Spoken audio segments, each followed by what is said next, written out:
Hi friends नमस्कार। चलते आज एक नुआ रेसिपी सहित भिडियो को आरंभ करबा। आज भिडियो आम प्रस्तुत करबा एग चाउमिन। मार्केट में बिक्री होता एग चाउमिन पर किपर घरे प्रस्तुत करबा चलते आज आम एठारे शिखिबा। भिडियो को जमा भी स्किप न करी शेष पर्यंत देखिए। जदि भिडियोटी आपको पसंद आसो या गोटे लाइक कर सांग सहित या सेयार करने। एबे देखि पारुथिबे आपण चाउ नूडल्स टी पानी रे भल भाव रे बुड़ीबे पय मु हेको एपरि 2 खंड रे ही भांगी नै छी।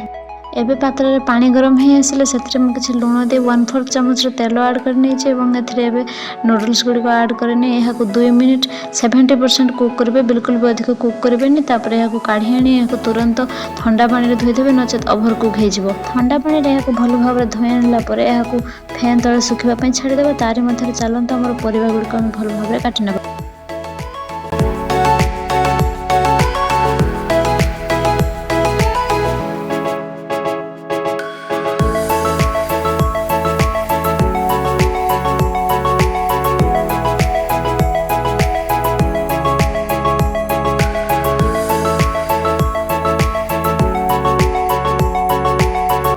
एबे देखि पारुथ हमर परिबा गुडी को कटा सरलानी। एबे हम कड़ाई रे किछि तेल ऐड करी अंडा को भल भाव रे एमती भाजी नेबा।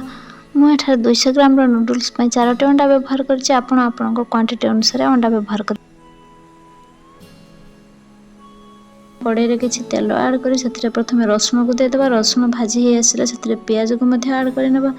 प्याज मध्ये टिके भाजी हे आसिले सेथरे कैप्सिकम एवं गाजर को हमें ऐड कर नेबा। या पर 1 मिनिट गाजर और कैप्सिकम को भल भाव रे भाजी नेला परे एथरे हम कोबी ऐड कर नेबा। कोबी ऐड कर नेला परे एथरे हम टमाटो को दे हमर स्वाद अनुसार किछि लूण मध्ये एथरे मिसे नेबा। एबे एहाको भल भाव रे 2 मिनिट भाजिला परे एथरे मु चाउ नूडल्स को ऐड कर नीचे। एबे एथरे मु ऐड कर नउछि 1 चम्मच रे टमाटो सॉस, 1 चम्मच रे चिली सॉस एवं 1.5 चम्मच रे मु सोया सॉस ऐड करिछि। आपनको जदि अधिक सॉस आवश्यक आपण एथरे अधिक ऐड कर परिबे। एठारे मु प्राय 200 ग्राम रो नूडल्स यूज करिछि। आपण आपनको नूडल्स हिसाब रे सॉस ऐड करिवे। एबे एठारे मु किछि चिली पाउडर ऐड कर नै छी। आपण आपनको स्वाद अनुसार चिली पाउडर ऐड कर नेबे।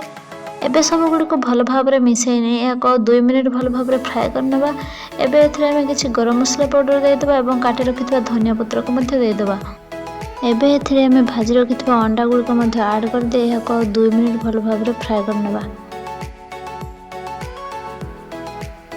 एबे देखि पारुथबे मो रेसिपीटी संपूर्ण हो जाइए। रेसिपीटी किपरि होइछि निश्चय गोटे कमेंट करेंगे एवं जदि आपको रेसिपीटी पसंद आछि तेबे गोटे लाइक कर सांग सहित शेयर करनेबे।